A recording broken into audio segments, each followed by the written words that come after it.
Okay, let's dive right into this incredible explainer. Today, we're going to be using some comical, animated elbow macaroni noodle art to visualize a massive, yet often completely overlooked historical mystery. It's kind of like a giant puzzle, really, and it's absolutely foundational to American history. So let me just start by asking you point blank. Who really founded Chicago? If you think you know the origins of one of America's greatest, most bustling cities, you might want to, well, challenge those assumptions a bit. The story of Chicago doesn't begin with skyscrapers, or railroads, or even deep dish pizza, and it for sure doesn't begin with the traditional pioneers you probably read about in some old textbook. No, it begins with a man who basically defied every single expectation of his era. Section 1. The Mysterious Origins, from Saint Domingue to the Great Lakes. Because records from the 18th century frontier are frankly incredibly scarce, this man's early life is shrouded in a bit of mystery. But historians, bless them, digging tirelessly through the archives, have managed to piece together a truly fascinating portrait. So check this out. Born around 1745, likely in Saint-Domingue, which we know today as Haiti, Jean-Baptiste Point de Sable was a free black man of mixed African and French descent. By the 1770s, he'd made his way up the Mississippi River Valley, and as we're visualizing his epic trek with these comical animated noodles, right into the Great Lakes region. Navigating a highly volatile frontier that was fiercely contested by the French, British, Spanish, and diverse Native American nations, yeah, that was no small feat. It was this crazy complex web of shifting allegiances, and he had to be incredibly savvy just to survive, let alone thrive. By 1779, he established his permanent home. But here's the thing, he didn't conquer this frontier alone. Not at all. Dusabe deeply integrated into local indigenous communities. He married Kitihawa, a woman from the Potawatomi Nation. They were married first in a traditional native ceremony, which was later legally formalized in a Catholic rite. Now, this wasn't just a marriage, it was an absolutely crucial alliance. It provided Dusabe with essential protection, deep local trust, and it plugged him directly into a powerful, pre-existing network for trade. Talk about a real game changer. Section 2. Building an Empire, the Chicago Trading Post. Now, what's really interesting about this slide is It marks the transition from a story of simple frontier survival to a story of immense commercial success. So around 1779, Dusabe and Kitihawa settled on the northern bank of the Chicago River. And he wasn't just passing through, you know? He was planting deep roots and building a permanent estate that would literally change the trajectory of the entire region. But back then, it wasn't paved streets and gorgeous architecture. It was a swampy, rugged area. The local indigenous people called it Eshikagao, a term that translates to wild onion place. Just paint that picture in your mind for a second. A wild, untamed, marshy frontier environment smelling strongly of wild alliums, way before it transformed into the bustling commercial hub we recognize today. Now, when we think of early frontier living, we usually picture what? A simple, drafty log cabin in the woods? Let's totally shatter that stereotype right now. Dusabe built a shockingly sophisticated compound. We're using some intricate and complex noodle mosaics here to really show off his wealth. We're talking about a large, well-furnished main house complete with a sprawling porch. He had 2 barns, a mill, a smokehouse, and a bakehouse. There was a dairy and a fully functioning workshop. He even managed substantial livestock, including cattle, hogs, and horses.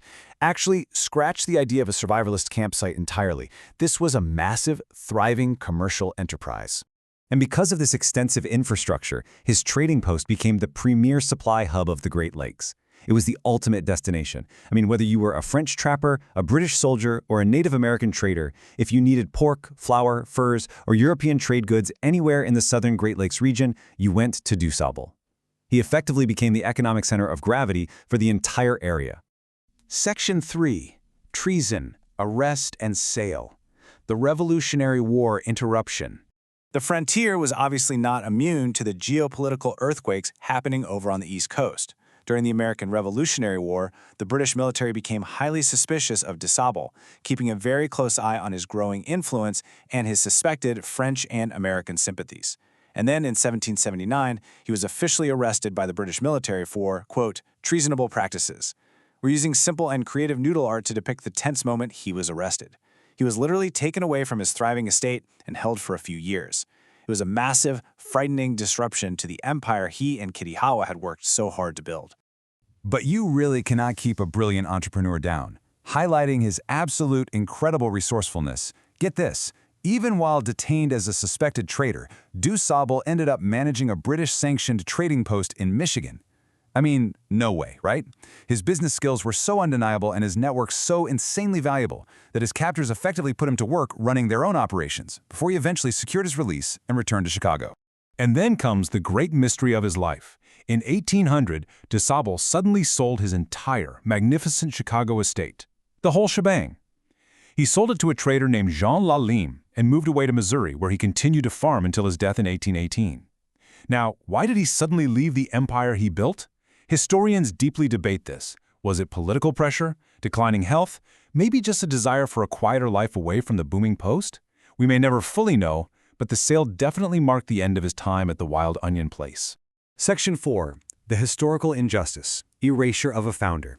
So, the crucial point is, What exactly happened after he left? For almost a century after his death, de Sable's monumental legacy was effectively wiped clean from the history books. His foundational role was ignored, intentionally or otherwise, in favor of a vastly different narrative. Just consider this glaring historical wrong for a second. On one hand, we have Jean-Baptiste Point de Sable, the true founder, the man who built the sprawling estate and established the region's trade network from scratch. On the other hand, we have John Kinsey. Remember Jean Lalime, the man who bought de Sable's property? Well, Lalime later sold that exact same property to John Kinsey. And for decades, it was Kinsey, a subsequent white pioneer who is mistakenly and widely credited as the father of Chicago. The magnitude of this erasure is just staggering. The man who actually built the foundation was replaced in the history books by the man who merely bought it years later. Section 5. Restoring the Legacy, the 2026 Perspective. Thankfully, history is not static. Decades of tireless advocacy, championed particularly by the Black community in Chicago, have been dedicated to permanently correcting this historical injustice and putting de Sable back in his rightful place at the very beginning of Chicago's story. And this brilliantly illustrates that journey. Let's walk through these milestones. Back in 1961, the de Sable Museum of African American History was founded, and it remains a major cultural anchor on Chicago's South Side today. Then, in 1968, official recognition finally came. The state of Illinois and the city of Chicago officially recognized Jean-Baptiste Point de Sable as the definitive founder of the city. And, more recently, a triumphant, massive, symbolic shift happened. Chicago officially renamed its iconic Lakeside Highway to Jean-Baptiste Point du Sable Lakeshore Drive. The founder's name is now literally paved into the geography of the city he started. Which leaves us with a final question to ponder, set against this detailed, beautiful macaroni noodle art sunset over the newly renamed Jean-Baptiste Point du Sable Lakeshore Drive. How is a legacy reclaimed when the record is finally set straight? Well, it takes time, it takes relentless advocacy, and it takes a willingness to look back and correct the myths we've been taught. Jean-Baptiste Point du Sable was a visionary, a master entrepreneur, and the true founder of Chicago. I really hope this explainer has given you a whole new appreciation for his incredible journey. Keep questioning history, keep learning, and I'll catch you in the next explainer.